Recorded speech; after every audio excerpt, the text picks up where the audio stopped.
My gay BFF stole my husband, so I made their lives a living hell.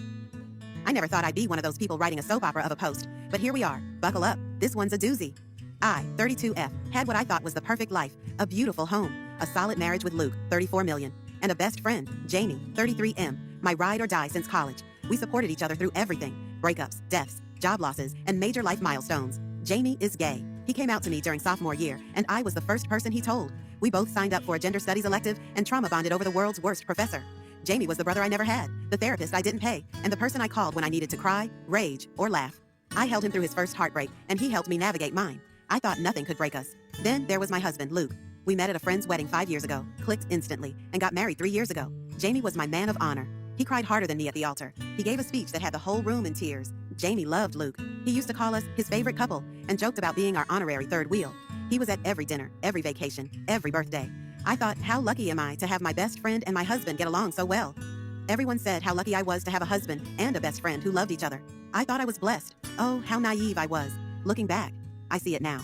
The signs. The way Jamie would always sit between us on the couch. The nights he'd text Luke way past midnight. The time I came home early and found them baking a cake together like they were on some domestic honeymoon. I thought it was sweet. I was so stupid. Everything began to unravel last Christmas. I got the flu, a nasty one. I was out for nearly 2 weeks in bed. Luke was working late most nights in December, which was unusual since his office normally winds down before the holidays. Jamie, meanwhile, was mysteriously unavailable. Even our traditional Christmas movie marathon got postponed. He said he couldn't come over because of a family emergency. Something in my gut screamed that something wasn't right. Call it woman's intuition. One night, after Luke left for a quick drink with the guys, I snooped. I didn't want to, but something was off.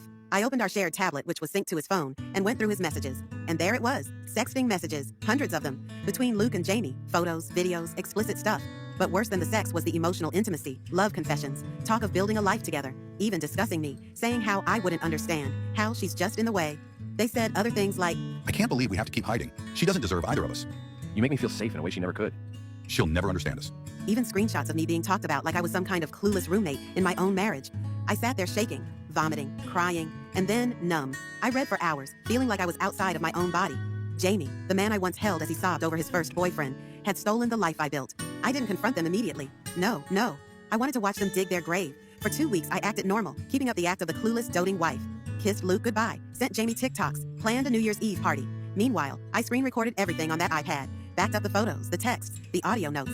On New Year's Eve, I hosted the party as planned. I wore red, power color. I invited Jamie, of course, kissed Luke at midnight, hugged Jamie, and then I asked both of them to join me on the balcony. Click on the link to get the full video down below. My gay BFF